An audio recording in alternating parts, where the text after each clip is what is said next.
Was this really just a simple mistake? Or is it something way, way deeper? When we look at the wreckage left behind by Megan Walsh, we have to stop and ask ourselves, at what point does a tragedy become something that was always going to happen? We aren't just talking about a soap opera storyline here. We are dissecting the systematic destruction of a young man's soul. It was a process so clinical and so cruel that it has left all of us in a state of collective shock. The emotional death of Will Driscoll in that hospital bed isn't just a plot point for Friday night episode. It is the final, agonizing breath of a childhood that was hunted, trapped, and ultimately discarded. Have you ever seen a character lose themselves so completely? It's hard to watch, isn't it? Think about the setup for a second. When Ben Driscoll moved his family to Weatherfield, he honestly thought he was giving his son a fresh start. But in the world of the Cobbles, a fresh start is usually just a fresh chance for a predator to strike. Will's obsession with his athletics training was never about sports, was it? It was a cover. A secret relationship with Megan Walsh was already starting before they even got settled. Why did this happen? Well, think about how it feels to be the new kid in town. You're vulnerable. You're an outsider. You just want to belong. Megan didn't just give him attention. She gave him a secret identity. There's a hidden layer of pride in a teenager who thinks he's man enough to handle a secret affair with an older woman. It's a tragic ego trap, isn't it? We often call these stories forbidden love when they start, but let's be real. Every romantic gesture from Megan was actually a tactical move to isolate him from his family. That dream of running away to France wasn't a romantic escape. It was a kidnapping happening in slow motion. I honestly find Megan's nice girl act even more terrifying than her eventual reveal as a villain. It suggests she's a sociopath on a level we rarely see, even for Corey. She didn't just break the law. She weaponized Will's own heart against him. This is textbook grooming. Megan looked at Will, saw his insecurities and his need for validation, and she exploited them to create a trauma bond. Control is the only thing that matters to a person like her. She doesn't want a partner. She wants a puppet. Then, the pregnancy bombshell dropped. This wasn't just a complication. It was the final nail in the coffin of Will's freedom. When a 16-year-old is told he's going to be a father, his world doesn't just change. It ends. Megan used that baby as a leash. By claiming she was pregnant, she made sure Will could never truly leave her, no matter how much his family begged him to listen. Can you imagine the sheer terror that poor kid felt? He's still a child himself, but he's carrying the weight of a whole future generation. This is where his emotional death really starts. He stopped being a kid and became a fugitive of his own life. But the truth is even darker. That pregnancy was a ghost. Whether she was ever actually pregnant is something fans are still debating, but we know the truth from the sources. She admitted to a therapist that she actually had an abortion. Then she lied and said she had a miscarriage to frame Maggie. Think about that for a minute. She sat in a therapy session and cried about how much she wanted a family while she was using a termination as a weapon of war. It's chilling. She can mimic human emotion so well that it's actually disturbing. Then things reached a boiling point. We saw Will hit rock bottom. Watching him climb that scaffolding, swigging vodka, looking down at the street, that was his mental state in a single image. Why did he do it? Because he couldn't handle the lies anymore. He thought he loved her, but he was starting to realize he was a victim. His brain just shattered under the weight of it all. Will wasn't just suicidal in that moment. He was exhausted. The lying, the stolen money, the rejection from everyone he knew, it all piled up until the only way to feel above it was to literally stand above it all.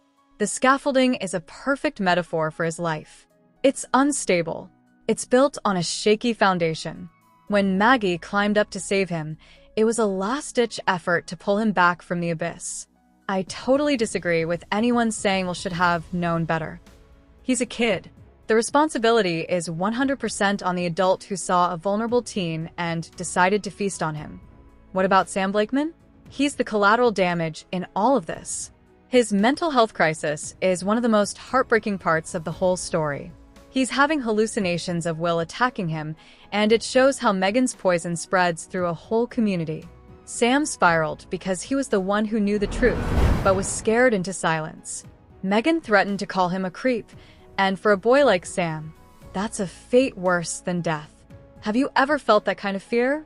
His paranoia, believing his classmates put trackers on him, is just a way of trying to get control back. The fact that he's hallucinating will shows that Will has become the monster in the eyes of other kids. Even though Will is a victim, Megan's games turned him into a symbol of fear. It's so hard to watch the bond between Roy and Sam being tested. Roy is the safest person on the street, but Sam's mind is twisting Roy into a threat. This is vicarious trauma. Sam didn't just watch the grooming happen. He was terrorized into being a co-conspirator. His brain is stuck in a loop of looking for predators everywhere. Now we have Will in the hospital after Megan's attack. Whether it was a physical attack or just the end of the psychological war, the result is a young life hanging in the balance. For Ben and Maggie, sitting by that bed must be a living hell. The guilt of missing the signs is enough to drive anyone mad. The hospital isn't just a place for healing here. It's where the peaches and cream dream finally dies. Even if Will survives, the old Will, the athletic, bright kid, is gone. I think the writers are setting up a massive whodunit for Megan. If Will dies, or even if he's just badly hurt, Megan becomes the most hated person in Weatherfield.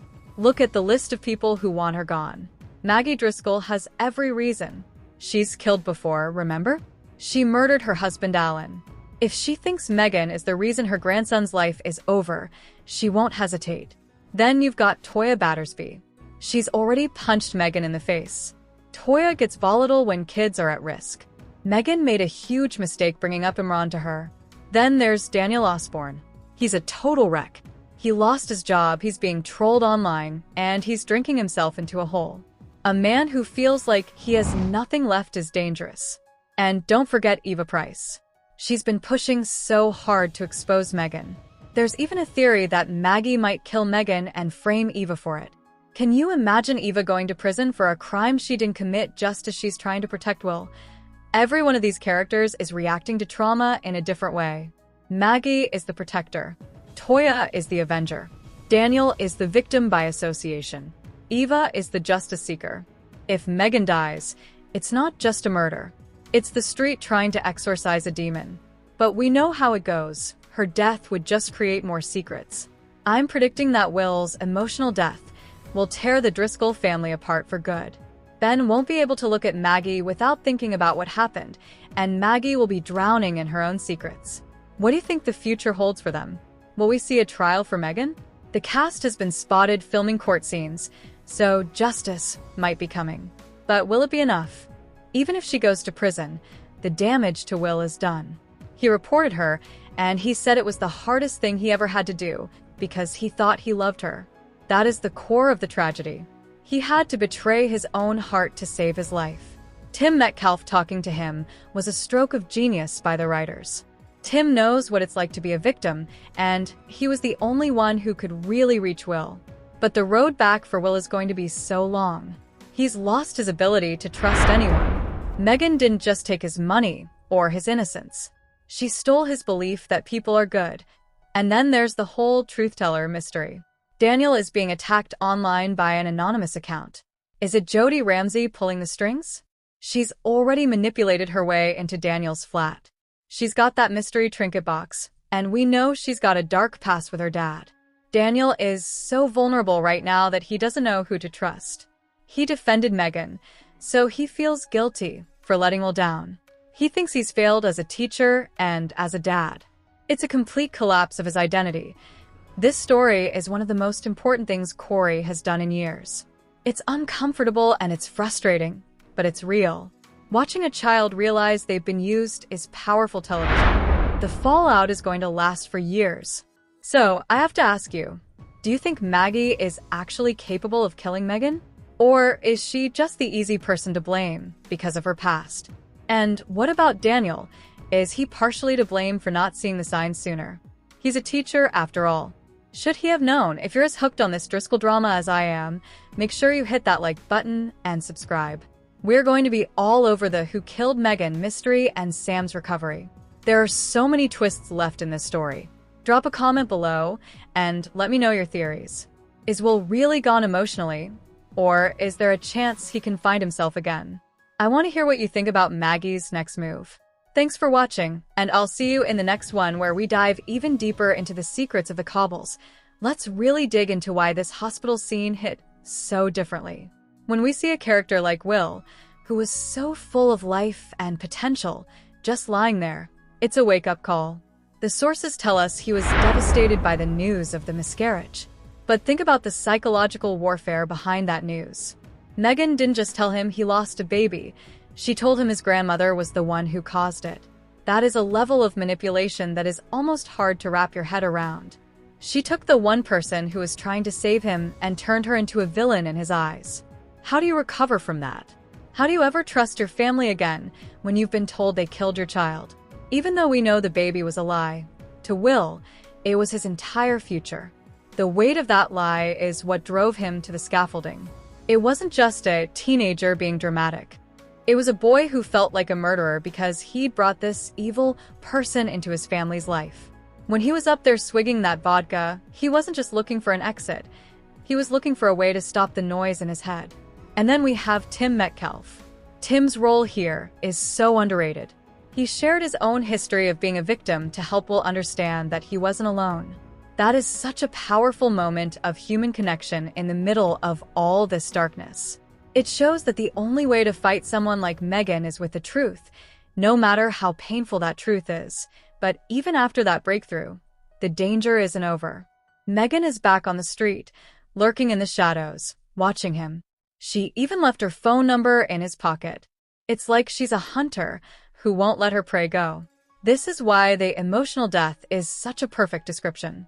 As long as she is around, Will can never truly be free. He's always going to be looking over his shoulder. He's always going to wonder if she's watching. And that's what we're seeing with Sam, too. Sam's hallucinations aren't just a random health crisis. They are a direct result of Megan's threats. She told him she'd call him a creep. She got inside his head and stayed there. Think about the irony of the tracking device. Sam found a tracker and thought his classmates were bullying him, but it was actually his own dad, Nick, who put it there because he was worried. That just shows how much the trust has completely broken down in these families. Nick thought he was helping, but he actually made Sam's paranoia 10 times worse. Everyone is trying to do the right thing, but because of Megan's lies, everything they do just causes more damage. It's like a spider web where every move you make just gets you more tangled. And what about Daniel? He's isolated himself in his flat, drinking to forget the fact that he was intimate with a predator. The guilt he must feel is unimaginable. He's a teacher. He's supposed to protect kids, and yet he brought this woman into his life and into the lives of his students. And now he's being trolled by Truth Teller. Someone out there knows exactly how to hurt him. Is it someone we know? Is it David Platt, like Jody suggested? Or is Jody herself the one behind it? She's got a history of scheming, and she's already lying to Daniel about his own son. It feels like Daniel has jumped out of the frying pan and into the fire. The sheer number of suspects if Megan gets killed is wild. You've got Melanie, Will's mom, who just arrived and is desperate to protect her son. You've got Ben, who's been quiet but is clearly seething with rage. You've got Eva, who has basically made it her life's mission to take Megan down. And of course, Maggie. Maggie is the wild card. She's already killed a man. She knows what it takes to finish someone off. When she followed Megan at the precinct flats and that door slammed, what do you think happened? Was that the moment? Or is that just another red herring? I think the most tragic part of this whole thing is that even if Megan is gone, the street will never be the same. The Driscolls are shattered. Daniel's career is in ruins. Sam is seeing ghosts. This is the real fallout of Megan Walsh. It's not just one person's story. It's a tragedy that has touched everyone. Will he ever be able to have a normal life? Will he ever be able to date someone without thinking about Megan? It feels like her comeuppance needs to be something massive for it to even come close to balancing the scales. Beth Nixon, the actress who plays Megan, even said her character is unredeemable. That tells you everything you need to know. There is no happy ending here. There is only survival. So, let's have a real debate in the comments. Who is the most likely person to pull the trigger or the punch that ends Megan? Is it the grandmother with a dark past, or the teacher who has lost everything. And do you think the show is doing enough to show the reality of Sam's mental health struggle? It's a heavy storyline, but it's one that needs to be told. Don't forget to subscribe so you don't miss our breakdown of the big murder reveal. There are so many clues hidden in these episodes, and we're going to find every single one of them. See you in the next video. When we really break down the psychology of what happened in that hospital, we have to look at the peaches and cream fantasy Will was living in. He honestly thought he was going to France to start a perfect life. He stole 2,000 pounds from the rover's safe just to make it happen. Think about the level of desperation a kid has to feel to rob his own father. He wasn't doing it to be a criminal. He was doing it because he thought it was the only way to be with the woman he loved. That's the real tragedy of grooming. It turns good kids into people they don't recognize. And when that fantasy hit the brick wall of reality, his brain just couldn't process it. That emotional death we keep talking about. It happened the second he realized the France trip was never going to happen. It happened when he realized he was a victim, not a boyfriend. Lucas Hodgson-Wale, who plays Will, said that once Will accepts he's a victim, he'll feel a massive sense of relief. But relief is a long way off when you're lying in a hospital bed with your whole world in pieces. He had to lie for so long, and that weight is what's killing him inside. He's not just recovering from an attack, he's recovering from a total identity collapse, and then you have the Sam of it all. Sam's hallucinations of Will threatening him are so telling. In his mind, Will is the villain because that's the narrative Megan pushed. She used Will as a weapon to silence Sam. Even though they were both victims in different ways, Megan turned them against each other. It's brilliant in a sick way. If the victims are fighting each other, they aren't looking at the predator. That's why Sam overheard Nick and Toya and thought they were criticizing him. His brain is so wired for betrayal now that he can't even hear a conversation about wine without thinking it's a conspiracy against him. Seriously, though, can we talk about Daniel for a second? He is completely unraveling. He's looking at CCTV cameras in the bistro and imagining his own family is ashamed of him. That is some deep, dark stuff. He's isolated, he's drinking, and he's let another manipulator, Jody, right into his home. Why do we do that? Why do we go back to the same patterns? Daniel is hurt by Megan, so he's looking for comfort, and he's found it in someone who is arguably just as dangerous in her own way. Jody is already lying to him about his son. She's pointing the finger at David Platt to keep the heat off herself. It's a mess.